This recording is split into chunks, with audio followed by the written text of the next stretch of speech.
শখের পাখি কিনতে বাড়ি থেকে বেরিয়ে রহস্যজনকভাবে নিখোঁজ কিশোর। কিশোরের নাম জয় শাহ। 15 বছর বয়সী বছরের জয় শাহ পছন্দের পাখি কেনার কথা জানায় বাড়িতে। জানা গিয়েছে বুধবার দুপুরে বাড়ি থেকে পাখি কেনার নাম করে বেরিয়ে পড়ে জয়। পরিবার জানায় সেখান থেকে তার বন্ধুর বাড়ি যায় কিশোর। দুই বন্ধু মিলে পছন্দের পাখি কিনতে যাওয়ার কথা ঠিক করে তারা। তবে টিউশনের সময় পেয়ে বন্ধু জয়কে ঝঙ্কার মোড় থেকে একটি টোটোয় তুলে দেয়।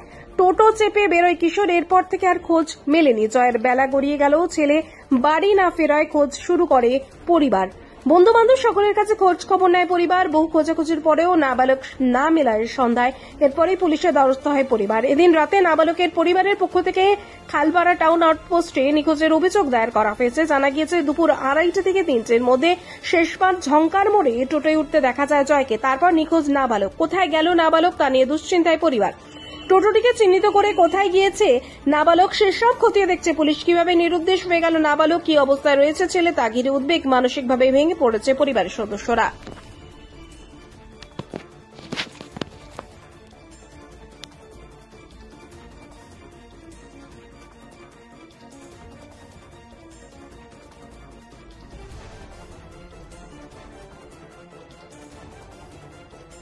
কি নাম আপনার?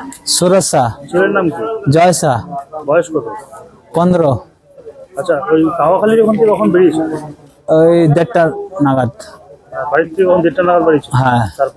তারপরে নাকি 3টা বাজে যায়। আমার মেয়ে বলে কি ভাইকে পাচ্ছি না। হ্যাঁ, তো আমরা এদিকে খোঁজাখুঁজি করতেছি। তো ওর এক বন্ধু বললো হ্যাঁ জয় এদিকে আসছিল। হ্যাঁ, বাড়ি থেকে বেরিয়ে কোথায় গেছে? ওর বোন দিদি জানে না তো।